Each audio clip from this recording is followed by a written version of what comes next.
장치의 본질적인 정보가 아니라 그 너머의 양자 상태라고 부르는 더 가능성이 큰 그런 상태가 존재한다.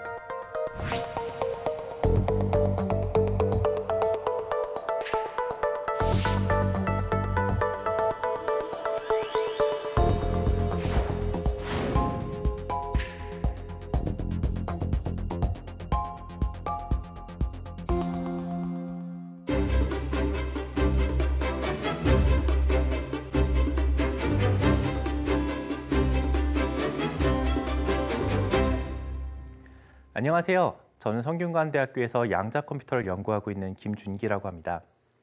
저는 오늘 여러분들에게 양자 컴퓨터에 대해서 소개를 해드리려고 합니다. 여러분들은 컴퓨터라고 한다면 어떤 일들이 떠오르실까요? 여러분들은 이미 일상생활에서 인터넷 검색, 동영상 시청, 문서 작성과 같은 다양한 일들을 하고 계실 겁니다. 그리고 산업계에서는 이 컴퓨터를 활용을 해서 자동화라든지 그리고 데이터 분석, 최근에는 많이 각광을 받고 있는 인공지능, AI 같은 일들을 이 컴퓨터를 이용해서 하고 있습니다. 컴퓨터가 이런 일들을 하기 위해서는 알고리즘이 필요합니다. 알고리즘이란 문제를 해결하기 위한 단계별로 정해져 있는 절차나 규칙을 이야기하죠. 어떤 알고리즘을 수행하는지에 따라서 어떤 일을 컴퓨터가 할 수 있는지가 정해진다고 할 수 있겠습니다. 그렇다면 양자 컴퓨터는 어떤 알고리즘을 할 수 있을까요? 양자 컴퓨터는 고전 컴퓨터, 우리가 사용하고 있는 컴퓨터가 할 수 있는 모든 알고리즘을 동일하게 수행할 수 있습니다. 즉, 여러분이 하고 계시는 인터넷 서핑이라든지 그리고 문서 작업 같은 일들을 양자 컴퓨터도 똑같이 할 수 있는 것이죠. 하지만 양자 컴퓨터가 반드시 이런 일을 더 빨리 할 수 있는 것은 아닙니다. 컴퓨터가 연산을 하는 속도를 우리는 클럭 속도라고 부르는데요. 현재 양자 컴퓨터는 이 클럭 속도가 고전 컴퓨터보다 100배에서 약 1000배가량 느립니다. 즉, 문서 작성이나 인터넷 서핑 같은 일들은 현재 사용하고 있는 컴퓨터가 더 싸고 더 빠를 것입니다. 그리고 양자 컴퓨터는 우리가 알고 있는 일반적인 병렬 처리 컴퓨터와는 다릅니다.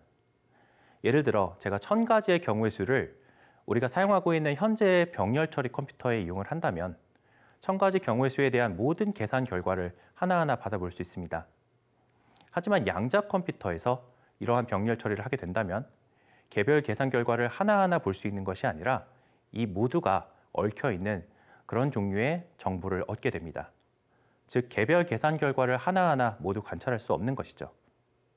그렇기 때문에 양자 컴퓨터는 아마도 우리가 사용하고 있는 컴퓨터를 완전히 대체하지 않을 것입니다. 그렇다면 왜 양자 컴퓨터를 우리가 개발을 하고 있을까요? 양자 컴퓨터의 장점은 대체 뭘까요? 양자 컴퓨터는 양자 알고리즘을 수행할 수 있는 기계입니다. 양자 알고리즘은 특정 문제를 훨씬 효율적으로 해결할 수 있는데요. 몇 가지 경우에 따라서는 이 효율이 지수함수적으로 증가하는 특징이 있습니다. 이 대표적인 예시가 최근에 구글에서 발표한 양자 회로 샘플링 문제입니다. 2024년 구글은 새로 개발한 윌로우라는 양자 프로세서를 이용해서 양자 회로 샘플링 문제를 풀고 이 문제가 슈퍼컴퓨터에서는 14년 정도 걸리는 문제인데 양자 컴퓨터, 이 윌로우 프로세서에서는 약 5분 안에 풀렸다고 발표를 했습니다. 흥미로운 지점은 2019년에도 구글에서 똑같은 알고리즘을 그 당시에 개발했던 시카모 프로세서를 이용해서 계산을 했던 것인데요. 그 당시에는 1만 년 정도 걸리는 문제를 양자 컴퓨터를 이용해서 200초, 즉 3분 정도의 시간 안에 풀었었습니다. 지난 5년 동안 구글은 프로세서를 개발을 해서 풀 수 있는 문제의 크기를 2배 정도 증가를 시켰습니다. 이 2배 정도 큰 문제가 양자 컴퓨터에서는 비슷하게 연산 시간이 2배 정도 증가하는 문제인 반면 고전 컴퓨터, 슈퍼컴퓨터에게는 무려 100경배 정도 어려워지는 문제가 되는 것입니다. 결국 양자 컴퓨터는 기존에는 알고리즘의 비효율성으로 풀기 어려웠던 복잡한 문제를 해결할 수 있는 그런 종류의 컴퓨터입니다. 재미있게도 느리면서도 또 문제를 푸는 데 있어서는 굉장히 빠른 독특한 컴퓨터가 되겠죠. 그러면 어떻게 양자 컴퓨터는 이러한 연산이 가능할까요? 그리고 왜 하필 지금 양자 컴퓨터에 대한 관심이 높아졌을까요? 이러한 질문에 답을 하기 위해서는 양자역학을 좀 들여다볼 필요가 있겠습니다. 양자역학은 물리학의 소분야 중 하나입니다. 그런데 양자역학은 그 많은 소분야 중에서도 굉장히 독특한 위치를 갖고 있는 그런 물리학의 소분야입니다. 예를 들어 동력학 같은 경우에는 물체의 움직임이나 충돌을 공부하고요. 전자기학은 전기나 또 자석 그런 것들을 공부하고요. 유체역학은 공기나 물처럼 흐르는 것들, 광학은 빛을 공부하는 학문입니다. 그렇다면 양자역학도 양자를 공부하는 학문일까요? 사실 양자라는 물질은 이 세상에는 없습니다. 양자역학은 어떤 중심이 되는 물체가 있는 것이 아니라 우리가 사는 모든 세상, 이 자연을 바라보는 새로운 관점을 제시하는 그런 소분야입니다. 그렇다면 양자역학은 어떤 새로운 관점을 우리에게 제시를 할까요? 두 가지 개념을 핵심적으로 이야기를 할 텐데요. 바로 상태와 측정이 있겠습니다. 우선 양자역학 이전에 우리가 어떻게 자연을 바라봤는지를 이야기를 하기 위해서 제가 여기에 공이 하나 있다고 가정을 해보겠습니다. 이 공에 대해서 물리적인 현상 혹은 물리적인 내용들을 저희가 공부를 하기 위해서는 이 공이 어느 위치에 있는지, 어떤 속도를 가지고 어느 방향으로 가고 있는지, 또 공의 무게는 얼마인지 이런 여러 가지 것들을 저희가 정밀하게 살펴보고 측정을 해야 됩니다. 이렇게 측정을 해서 얻은 위치, 속도, 질량과 같은 값들을 물리학에서는 물리량이라고 부르고요. 이 물리량들의 집합을 우리는 물리상태라고 부릅니다. 즉 저희가 측정을 정확하게 하면은 이 물리량과 물리상태를 통해서 이 물체에 대한 내용을 잘 알 수 있는 것이고요. 이것들의 물리 법칙을 활용을 한다면 시간에 따라 이 물리 상태가 어떻게 바뀌는지, 예를 들어 이 공이 어떻게 굴러갈 것인지 혹은 어디로 날아갈 것인지를 저희가 물리 법칙을 통해서 완벽하게 기술을 할 수 있는 겁니다. 그런데 측정 기술이 점점 발전을 하면서 이런 고전적인 물리관이 무너지기 시작합니다. 하이젠베르크의 불확정성의 원리는 다음과 같은 내용을 이야기합니다. 물체의 위치와 속도와 같은 값들은 동시에 정확하게 측정할 수가 없다. 이 말은 위치랑 속도, 이 두 물리량은 동시에 측정하고 동시에 아는 것이 근본적으로 불가능하다는 내용이 되겠습니다. 이 개념은 사실 받아들이기가 굉장히 어려울 수는 있는데요. 이렇게 정확한 물리량의 측정이 어렵다는 것은 우리가 기존의 물리량의 집합으로서 정의했던 물리 상태가 더 이상 물체의 근본적인 물리적 정보를 기술하는 데 부족하다는 말이 되겠습니다. 즉 이런 양자역학적 세계, 하이젠베르크의 불확정성 원리가 작용되는 세계에서는 저희가 새로운 종류의 물리 상태를 정의를 해야 하는 것입니다. 그래서 양자역학에서는 물리 상태는 더 이상 측정값이 아닙니다. 그리고 상태와 물리량이 분리가 되는 것이 양자역학의 핵심적인 내용이 되겠습니다. 그리고 이 둘 사이는 측정이라는 개념으로 연결이 됩니다. 양자역학에서는 측정 순간에 물리량이 결정이 되고요. 측정 이전에는 우리가 어떤 물리량을 얻을지를 알 수가 없습니다. 자연스럽게도 양자 상태는 측정값 그 이상의 상태 혹은 정보를 가지고 있게 되고요. 우리가 측정을 하는 순간에 양자 상태도 변화를 하게 되는데 우리는 이것을 상태 붕괴라고 부릅니다. 예를 들어 어떤 물체의 위치, 속도, 이것이 물체의 본질적인 정보가 아니라 그 너머의 양자 상태라고 불리는 더 가능성이 큰 그런 상태가 존재한다. 그런 정보가 존재한다.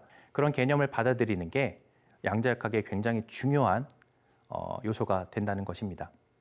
여러분들은 아마도 양자역학에서 파동과 입자의 이중성에 대해서도 들어보신 적이 있을 것 같습니다. 그래서 마치 양자역학에서 물질이 파동이 되었다가 입자가 되었다가 마치 이렇게 왔다 갔다 하는 그런 성질을 갖고 있는 것처럼 이해를 하시는 분들도 계신데요. 사실 이 파동 입자 이중성도 상태와 측정을 분리하는 관점에서 보면은 조금 더 명확하게 이해를 하실 수가 있습니다. 예를 들어 빛의 경우에 양자 상태는 하나인데 이것을 어떻게 측정을 하느냐에 따라서 혹은 어떤 물리량을 측정하느냐에 따라서 다른 성질이 나타나게 된다는 것이죠. 제가 빛에 대해서 에너지를 측정하게 된다면 에너지의 값이 1, 2, 3처럼 셀 수 있는 형태로 나타나게 되고요. 이것은 빛의 입자성을 보여주는 성질을 나타나게 됩니다. 반면에 전기장을 측정하게 되면 전기장의 값은 연속적으로 얻을 수 있고 이 연속적인 값은 마치 빛이 파동처럼 움직이는 것처럼 보이게 만듭니다. 이때도 양자 상태는 하나고 저희가 어떤 값, 어떤 물리량을 측정하는지에 따라서 저희가 보는 성질이 달라지는 것이죠. 이러한 양자 상태 그리고 양자 역학은 단순히 작은 계에서만 이루어지는 것은 아닙니다. 자연계의 모든 물체에 적용되는 법칙인 것이죠.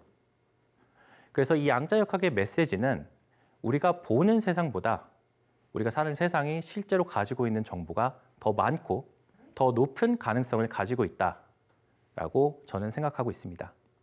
그리고 이런 높은 가능성이 양자 중첩 그리고 양자 얽힘이라는 양자 역학만의 굉장히 독특한 성질로 나타나게 됩니다. 그러면 양자 중첩과 얽힘이 대체 무엇일까요? 우선 양자 중첩을 설명하기 위해서 진자 운동을 하는 추를 한번 생각을 해보도록 하겠습니다. 저희가 이렇게 보고 있는 상태는 이제 고전적인 물리 상태가 될 텐데요. 그럼 양자적인 상태는 어떤 것들이 있을까요? 제가 진자를 잘 가리고 진자의 양자 상태를 잘 제어를 해서 여러분이 진자를 보셨을 때 절반의 확률로 왼쪽에, 절반의 확률로 오른쪽에 있는 상태를 만들 수 있다면 어떨까요? 제가 이런 이야기를 하면은 여러분들이 상당히 혼란스러우실 수 있을 것 같습니다. 그런데 이것은 양자역학을 처음 연구했던 물리학자들도 마찬가지였습니다.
(1935년) 어윈 슈레딩거는 그 유명한 슈레딩거의 고양이 사고 실험을 제안합니다.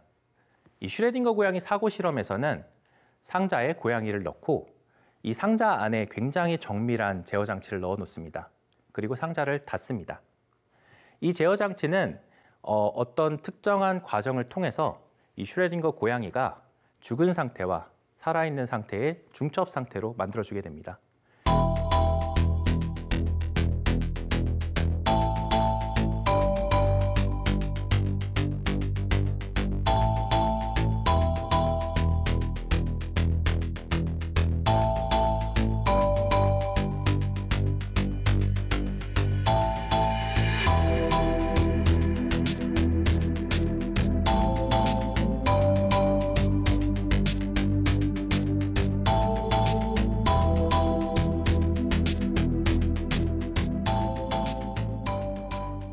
사실 슈레딩거는 이 사고 실험을 제안할 때 양자역학의 모순점을 지적을 하고 싶었습니다.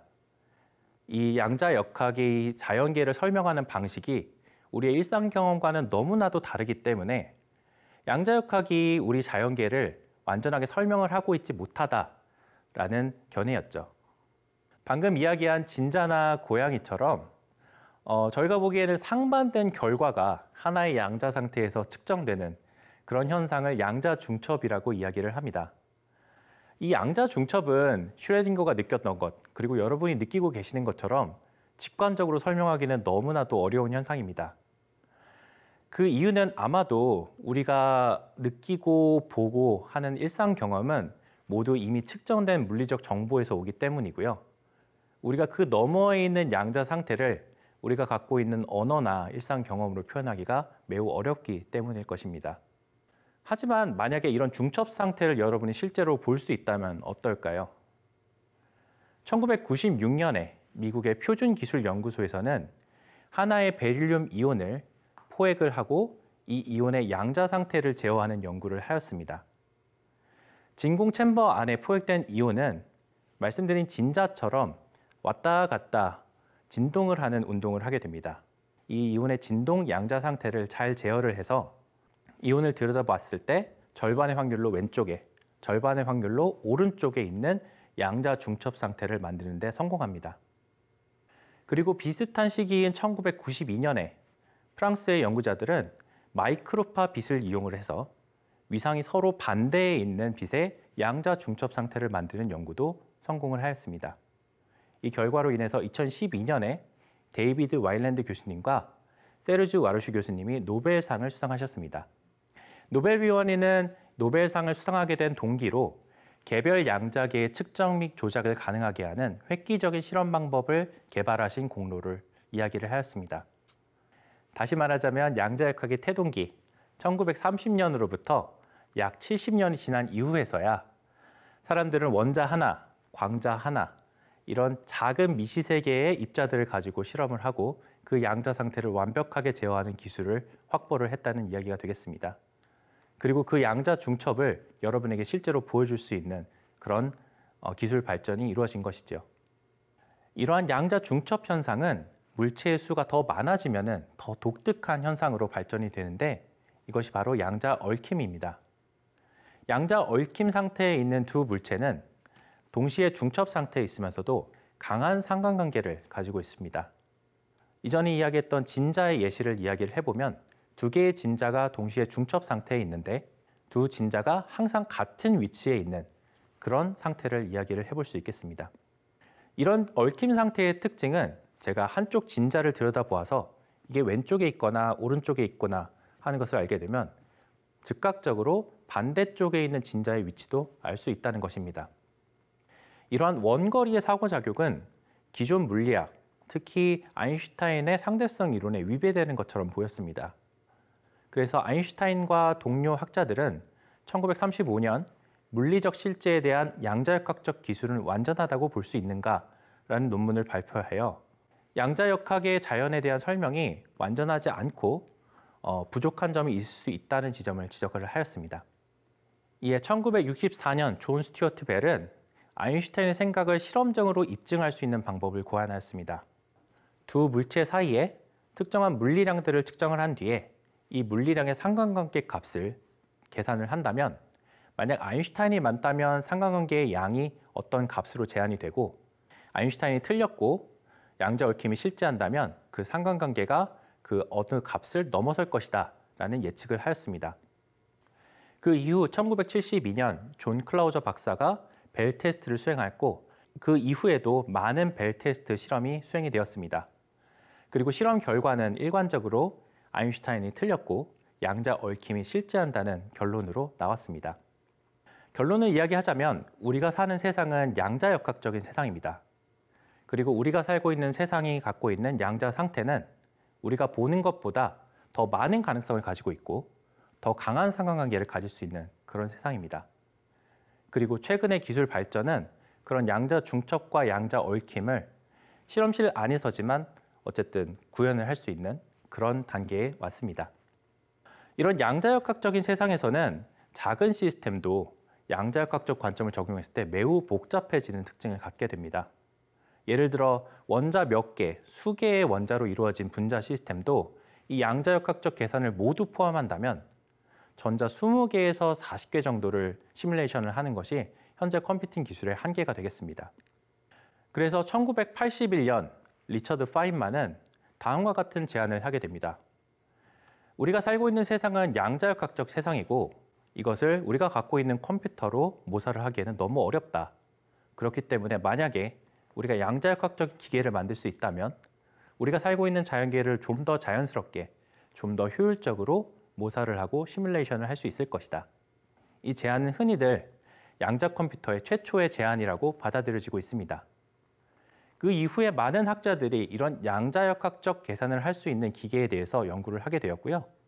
그리고 결정적으로 1994년 피터 쇼어 교수가 발표한 소인수분해 알고리즘, 그로버 박사가 발표한 자료검색 알고리즘이 알려지면서 양자 컴퓨터가 실제 유용성이 있는 문제들을 굉장히 효율적으로 풀 수 있다는 것이 알려지게 됩니다. 그리고 이러한 발견은 양자 컴퓨터 개발에 많은 사람들이 관심을 갖게 되는 계기가 됩니다. 그러면 양자 컴퓨터가 개발이 된다면 우리는 이것을 가지고 무엇을 할 수 있을까요?